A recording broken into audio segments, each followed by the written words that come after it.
அர்ப்பணித்தேன் என்னை முற்றிலுமாய் அற்புதநாதா உம் கரத்தில், அனைத்தும் உமக்கே சொந்தமென்றே அன்பரே என்னையே தத்தம் செய்தே. அனைத்தும் உமக்கே சொந்தமென்றே அன்பரே என்னையே தத்தம் செய்தே. அனைத்தும் கிறிஸ்துவுக்கே எந்த அனைத்தும் அர்ப்பணமே. என் முழு தன்மைகள் ஆவல்களும் அனைத்தும் கிறிஸ்துவுக்கே. என் முழு தன்மைகள் ஆவல்களும் அனைத்தும் கிறிஸ்துவுக்கே. என் வாழ்வில் இழந்த நன்மை கீடாய் எஞ்சிய நாட்களில் உழைப்பேனே. நீ தந்த ஈவு வரங்கள் யாவும் உம் பணி சீரக்க முற்றும் தந்தேன். நீ தந்த ஈவு வரங்கள் யாவும் உம் பணி சீரக்க முற்றும் தந்தேன். அனைத்தும் கிறிஸ்துவுக்கே எந்த அனைத்தும் அர்ப்பணமே. என் முழு தன்மைகள் ஆவல்களும் அனைத்தும் கிறிஸ்துவுக்கே. என் முழு தன்மைகள் ஆவல்களும் அனைத்தும் கிறிஸ்துவுக்கே. டியர் ஃப்ரெண்ட்ஸ், அன்பின் வாழ்த்துக்கள். ஆண்டவரும் இரட்சகருமாகிய இயேசு கிறிஸ்துவின் இனிய நாமத்திலே உங்களை வாழ்த்துகிறேன். இன்றிலிருந்து துவங்குகிற இந்த தபசு காலத்திலே ஆண்டவரோடு கூட நெருங்கி ஜீவிக்கின்ற ஜீவியத்திலே இன்னும் ஒரு படி அதிகமாக நாம் கிட்டிச்சேர ஆண்டவர் தாமே கிருபை செய்வாராக. 40 நாட்கள் மட்டுமல்ல, இன்றிலிருந்து துவங்கி நம்முடைய வாழ்வின் எல்லை மட்டும் ஆண்டவரோடு கொண்டிருக்கிற ஐக்கியத்திலே பலப்படுவோம். சக மனிதரிடத்திலே காண்பிக்கின்ற அன்பிலே வளருவோம். பரிசுத்தத்திலே ஆண்டவராக இயேசு கிறிஸ்துவை மாதிரியாக்கிக் கொள்வோம். இறுதி வரை நித்தியத்திற்கு உகந்தவர்களாக பூமியிலே வாழ்ந்து காட்டுவோம். 2 கொரிந்தியரின் புத்தகம் 5ஆம் அதிகாரம் 17வது வசனத்திலே நாம் ஏற்கனவே தியானித்தோம். ஒருவன் கிறிஸ்துவுக்கு உள்ளே இருந்தால் புது சிருஷ்டியாக இருக்கிறான், பழையவைகள் ஒழிந்து போயின, எல்லாம் புதிதாயின.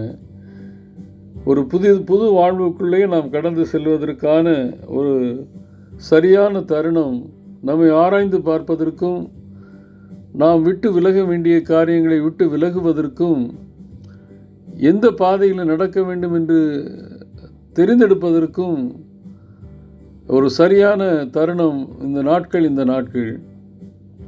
ஆண்டவராகிய கர்த்தர் சொல்லுகிறார், அது அடுத்த வசனத்தில், தேவனாலே எல்லாம் உண்டாயிருக்கிறது, அவர் இயேசு கிறிஸ்துவை கொண்டு நம்மை தம்மோடு ஒப்புரவாக்கி ஒப்புரவாக்குதலின் ஊழியத்தை எங்களுக்கு ஒப்பு கொடுத்தார். பவுலடியார் சொல்லும் பொழுது, அவர்கள் பண்ணுகிற ஊழியம் நாங்கள் எங்கள் சுயத்தினாலே பண்ணலை, கர்த்தர் பண்ணின ஊழியத்திற்கு கீழ்ப்படிந்து நாங்கள் செய்கிறோம். தேவன் என்ன பண்ணாருன்னா, சொந்த குமாரனை அனுப்பி வைத்து அவரோடு நம்மை ஒப்புரவாக்குவதற்கு. ஏன் ஒப்புரவாக்குறான்னா, படைத்த ஆண்டவருடைய சித்தத்துக்கு விலகி ஓடி அவருடைய சாயலை இழந்து தவித்த பொழுது இயேசு கிறிஸ்துவை மனித சாயலாக அனுப்பி வைத்து படைத்த ஆண்டவரோடு ஒப்புரவாக்குவதற்கு நமக்கு உதவிகரமாக இருக்கிறார். ஒரு நாளும் ஆண்டவர் நம்மை விட்டு விலக மாட்டார். அவர் சொல்கிறார், உன்னை விட்டு விலகுவதும் இல்லை, உன்னை கைவிடுவதும் இல்லை. எவ்வளவு தூரம் நீ என்னை விட்டு போனாலும் உன்னை மீட்டுக்கொள்வதே என்னுடைய நோக்கமாக இருக்கிறது. உன்னை மீட்பதற்காகவே என் சொந்த குமாரனை அனுப்பி வைத்தேனே, அதை நினைவு கூர்ந்து அந்த தியாகத்தின் விளைவை அனுபவிப்பதற்கு உகந்த நாட்கள் இந்த நாட்கள் என்று அழைக்கிறார். அதனால் ஒப்புரவாகுதல், யாரோட ஒப்புரவாகணும்? இந்த காலங்களில் முதலாவது படைத்த ஆண்டவரிடத்தில் ஒப்புரவாகணும். அந்த ஒப்புரவாகுவதற்காகத்தான் ஆண்டவராகிய இயேசு கிறிஸ்துவை சிலுவையிலே பலியாக்கி இரத்தத்தை சிந்தி அந்த ஒப்புரவாக்குதலின் ஊழியத்தை நமக்கு துவக்கி வைத்தவர்.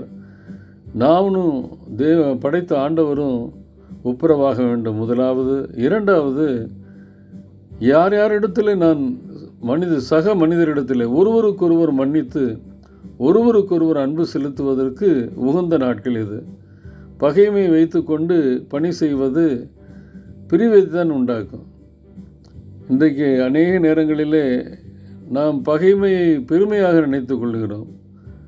நான் பண்ண காரியம் கரெக்டாக இருக்குது அப்படின்னு சொல்லி, நான் எப்படி பண்ணிட்டேன் பார்த்தீங்களா, அவங்கள பூரா ஒன்றுமில்லாமல் ஆக்கிட்டேன் அப்படின்னு சொல்லி பெருமைப்படுவதற்கிற நாட்களாக காணப்படுகிறது. பகைமையை பெருமையாக்கி வைப்பதினாலே விளைவு என்னென்னா, ஒப்புரவாகுதலின் ஊழியத்தை செய்ய முடியாது. அங்கே பிரிவினைகள் தான் அதிகமாக இருக்கும். ஆண்டவர் வருத்தப்படுவார். ஆனால் ஊழியங்கள் நடக்கும், எல்லா ஆராதனைகள் நடக்கும், அப்பம் பிற்குதல் நடக்கும், எல்லாமே சரியாக நடந்துக்கிட்டே இருக்கும். ஆனால் அங்கு ஒப்புரவாகுதல் இருக்காது. ஒப்புரவாகுதல் இல்லாமல் கிறிஸ்துவை அணிந்து கொள்ள முடியாது. ஒருவன் பகைமையோடு கூட காணிக்கை பலிபீடத்தில் படைச்சான்னா ஆண்டவர் அதை ஏற்றுக்க மாட்டேங்கிறாரு. நீ போய் யாரிடத்தில் நீ பகைமையாக இருக்கிறாயோ அவனிடத்தில் ஒப்புரவாகி மீண்டும் என்னிடத்தில் ஒப்புரவாகுங்கிறார். அப்போ ஒப்புரவாகுதலின் ஊழியத்தை என் சக மனிதரிடத்திலிருந்து துவக்க வேண்டும். யாரிடத்தில் நான் பகைமை வைத்திருக்கிறேனோ அவரிடத்தில் ஒப்புரவாகுங்கள். அது குடும்பத்தில் இருந்தாலும் சரி, திருச்சபை ஊழியங்களில் இருந்தாலும் சரி, பணி செய்கிற இடங்களில் இருந்தாலும் சரி, முதலாவது ஆண்டவரிடத்தில் ஒப்புரவாகிற நாட்களாக இந்த நாட்களை தெரிந்தெடுத்து வைத்துக்கொள்வோம். அதே போல் ஆண்டவரிடத்தில் ஒப்புரவாக வேண்டும் என்றால் சக மனிதரிடத்திலும் ஒப்புரவாகும். அன்பு ஒன்றே அதற்கு ஆதாரம், மன்னிப்பு ஒன்றே அதனுடைய செயல்பாடு.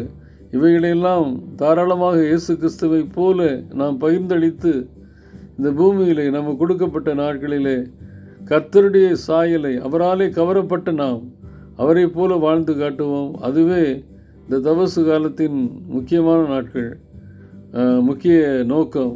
அந்த நோக்கத்தை நிறைவேற்றுவோம். பண ஆசைகளை விட்டு விலகுவோம். கர்த்தருடைய மேலே ஆசை வைப்போம். அவர் எல்லா ஆசீர்வாதங்களையும் தருவார்.